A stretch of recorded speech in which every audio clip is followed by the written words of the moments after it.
Mga kapatid, ang humiliya po ngayong araw ng Huwebes pong ito ay hango po sa babasahin kong ito.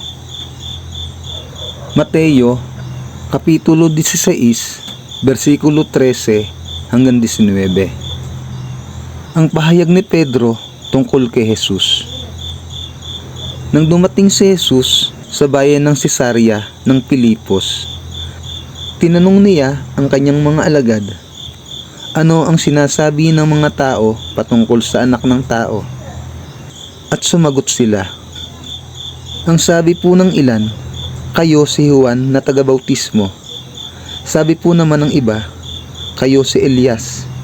At may nagsasabi pong kayo si Jeremias o isa sa mga propeta.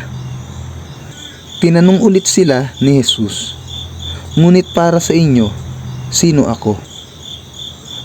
Sumagot si Simon Pedro, kayo po ang Kristo, ang anak ng Diyos na buhay.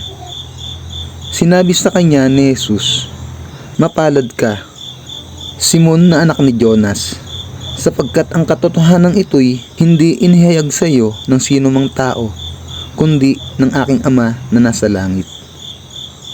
At sinasabi ko sa iyo, ikaw ay Pedro, at sa ibabaw ng batong ito, ay itatayo ko ang aking iglesia, at ang pintuan ng daigdig ng mga patay ay hindi magtatagumpay laban sa kanya.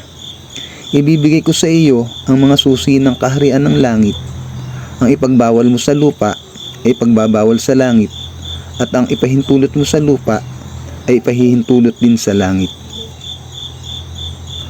Ang mabuting balita ng Panginoon.